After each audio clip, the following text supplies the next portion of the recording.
नागरिक जीवन कक्षा 8 पाठ 7 भारत में नव जागरण धार्मिक एवं सामाजिक सुधार। अंग्रेजी राज का जो प्रभाव भारतीय समाज पर हुआ वह पूर्व के सभी विदेशी आक्रमणों के प्रभाव से भिन्न था। इस समय भारत का एक ऐसे आक्रमणकारी से सामना हुआ जो न केवल रंग में श्वेत था अपितु जो अपने आप को सामाजिक तथा सांस्कृतिक रूप से अधिक उत्तम समझता था। 18वीं शताब्दी में यूरोप में एक नवीन बौद्धिक लहर चल रही थी। नवीन चिंतन, तर्कवाद, अन्वेषण की भावना, विज्ञान तथा वैज्ञानिक दृष्टिकोण ने यूरोप के राजनैतिक, सैनिक, आर्थिक तथा धार्मिक सभी पक्षों को प्रभावित किया। अब यूरोप सभ्यता का अग्रगण्य महाद्वीप बन गया था। इसके विपरीत भारत को एक गतिहीन, निष्प्राण, गरीब तथा गिरते हुए समाज के रूप में प्रस्तुत किया जा रहा था। कुछ अधिक परिपक्व व्यक्ति, जिनमें राजा राम मोहन राय एवं सर सैयद अहमद खां प्रमुख थे, वे पश्चिमी शिक्षा एवं विचारों से प्रभावित हुए। इनका विचार था कि धर्म व समाज में सुधार होना चाहिए। हमें पूर्व तथा पश्चिम के उत्तर विचारों को स्वीकार कर लेना चाहिए। तीसरा एक वर्ग और भी था जो पाश्चात्य संस्कृति की श्रेष्ठता को स्वीकार करने के पक्ष में नहीं था। वह भारत की प्राचीन परंपरा से आधुनिक राष्ट्रवाद के संदर्भ में प्रेरणा लेना चाहता था। इनकी मान्यता थी कि यूरोप को भारतीय अध्यात्मवाद से बहुत कुछ सीखना है। इसमें आर्य समाज, रामकृष्ण मिशन व देवबंद आंदोलन प्रमुख थे। अंग्रेजी शिक्षा पाश्चात्य विचार, तर्कवाद, विज्ञानवाद तथा मानवतावाद से प्रभावित होकर भारतीयों ने अपने अपने धर्म को सुधारने का प्रयत्न किया। धर्म को तर्क से मापा जाने लगा और धर्म में जो विसंगतियां थीं उन्हें छोड़ा जाने लगा।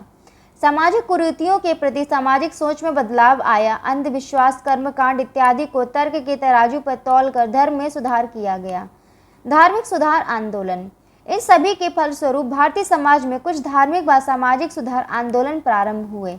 इस आंदोलन ने भारतीय समाज का न केवल रूप ही बदल दिया अपितु भारत के आधुनिकीकरण में महत्वपूर्ण योगदान दिया।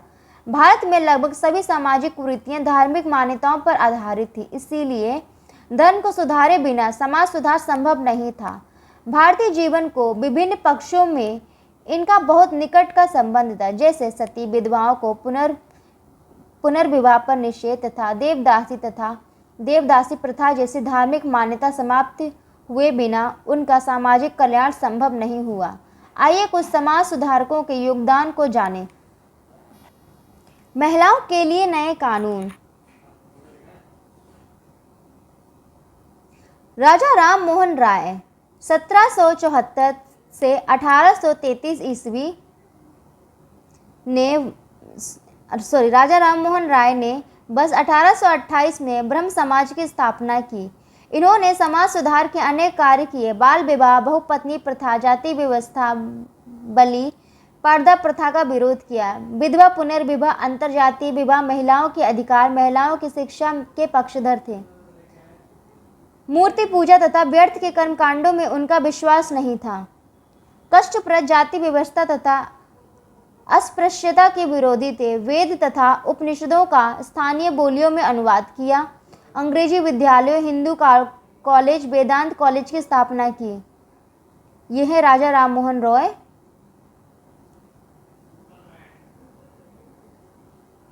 पंडित तर्कालंकार और राम मोहन राय के बीच सती प्रथा को लेकर बहुत बहस हुई। तर्कालंकार सती प्रथा के पक्ष में थे, जबकि राम मोहन राय सती प्रथा खत्म करना चाहते थे। तर्कालंकार ने कहा, ऋषि अंगिरा ने कहा कि जो स्त्री स्वर्ग की कामना करती है उसे पति की चिता में जलकर मर जाना चाहिए। राम मोहन पर मनु और याज्ञवल्क्य ने कहा है कि पति की मृत्यु के बाद स्त्री को सरल व सादा जीवन बिताना चाहिए। उन्होंने विधवा स्त्री को सती होने के लिए नहीं कहा। पंडित तर्कालंकार, यह बात तो किसी शास्त्र में नहीं लिखी, पर हमारे देश में ऐसा करना बहुत पुरानी परंपरा है, इसलिए सती तो होनी ही चाहिए। राम मोहन, सती हमारे देश में हर समय व हर जगह ही होती आई है। फिर भी ये सोचिए कि चोरी व हत्या भी तो पुराने समय से हो रही है, क्या आप इन्हें भी सही मानेंगे? पुरानी होने के बावजूद हम चोरी व हत्या जैसे अपराधों का विरोध करते हैं। वैसे ही सती प्रथा स्त्री हत्या है, एक अमानवीय अपराध है, अतः इसे बंद करना चाहिए। राजा राम मोहन राय की कोशिशों के कारण लॉर्ड बेंटिक ने 1829 ईस्वी में सती प्रथा रोकने का कानून बनाया। ईश्वर चंद्र विद्यासागर 1820 से 1891 ईस्वी एक महान समाज सुधारक, लेखक एवं शिक्षक थे। ये समाज की कुरीतियों को बदलने के लिए निरंतर कार्य करते रहते थे। इन्होंने भारत में बहुपत्नी एवं बाल विवाह का जोरदार विरोध किया, विधवा पुनर्विवाह और महिला शिक्षा का समर्थन किया। इन्हीं के प्रयासों से ब्रिटिश सरकार ने 1856 ईस्वी में विधवा पुनर्विवाह अधिनियम पारित किया, जिससे विधवाओं के पुनर्विवाह को कानूनी मान्यता मिली। दयानंद सरस्वती 1824 से 1883 ईस्वी नामक सन्यासी ने आर्यों की वैदिक संस्कृति को अपनाने पर जोर दिया और सन 1875 में आर्य समाज की स्थापना की। उन्होंने वेदों को ज्ञान का खजाना बताया तथा मूर्ति पूजा, जाति प्रथा, ब्राह्मण वर्चस्व का विरोध किया। वे एक ईश्वर के पक्षधर थे। उन्होंने सत्यार्थ प्रकाश की रचना की। आर्य समाज द्वारा शिक्षा के प्रसार हेतु विद्यालय खोले गए। गुरुकुल पद्धति को बनाए रखने के लिए हरिद्वार में लड़कों और लड़कियों के लिए गुरुकुल कांगड़ी खोला। दयानंद सरस्वती हैं और ये ईश्वरचंद्र विद्यासागर थे। महादेव गोविंद रानाडे 1842 से 1901 ईस्वी, तो इनके बारे में अब जानते हैं। 1867 ईस्वी मुंबई में डॉक्टर आत्माराम पांडुरंग द्वारा संस्थापित प्रार्थना समाज को प्रसिद्धि दिलाने का श्रेय महादेव गोविंद रानाडे को जाता है। प्रार्थना समाज के माध्यम से इन्होंने बाल विवाह, पर्दा प्रथा एवं जाति पांति का विरोध किया तथा स्त्री शिक्षा एवं विधवा विवाह को प्रोत्साहित किया। महादेव रानाडे।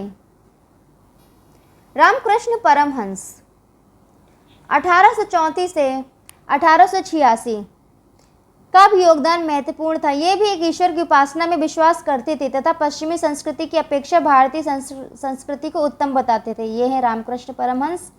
स्वामी विवेकानंद 1862 से 1902 ईस्वी रामकृष्ण परमहंस के शिष्य थे। इन्होंने सन 1896 में रामकृष्ण मिशन की स्थापना की। सन 1893 में शिकागो में विश्व धार्मिक संसद में हिंदुत्व की बात रखी। वे भारतीय समाज में पश्चिमी छाप के विरोधी थे। वे गर्व से कहते थे कि मैं भारतीय हूँ तथा प्रत्येक भारतीय मेरा भाई है। वे अंधविश्वास तथा अस्पृश्यता के विरोधी थे। उन्होंने मानवता, स्वतंत्रता तथा समानता की शिक्षा दी।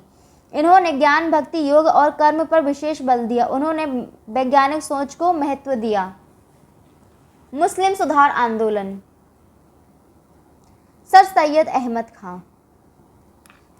अहमद खां 1817 से 1898 ईस्वी ने 1864 ईस्वी में साइंटिफिक सोसाइटी विज्ञान समिति की स्थापना की। ये पश्चिमी शिक्षा के पक्ष में थी। इन्होंने मुसलमानों के लिए अंग्रेजी शिक्षा की वकालत की और पश्चिमी विज्ञान पढ़ने तथा आधुनिक विचारों को अपनाने की बात कही।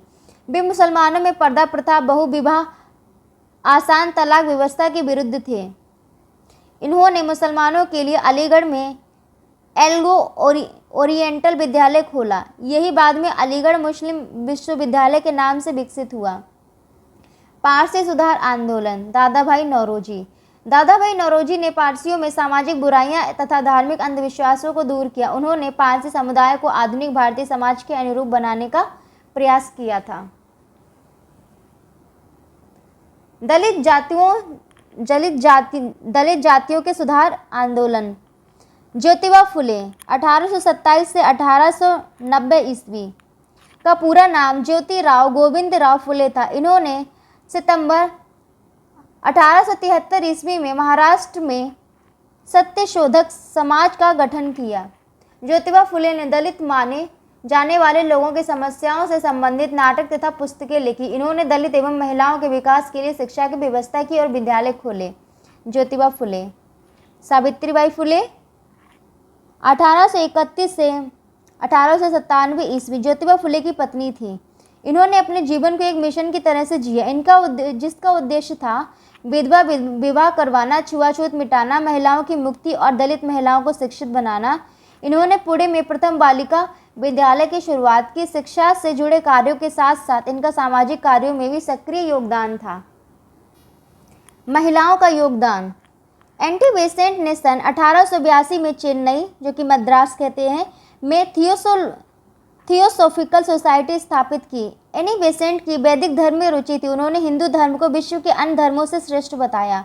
एनी बेसेंट ने श्रीमद् भागवत गीता का अंग्रेजी में अनुवाद किया। उन्होंने वेदों और उपनिषदों का भी अध्ययन किया। वह बाल विवाह, बहुविवाह तथा जाति प्रथा की विरोधी थी। भारत के स्वतंत्रता आंदोलन में सक्रिय भाग लेते हुए वह जेल भी गईं। Annie Besant. पंडिता रमाबाई सरस्वती का जन्म सन 1858 में हुआ था।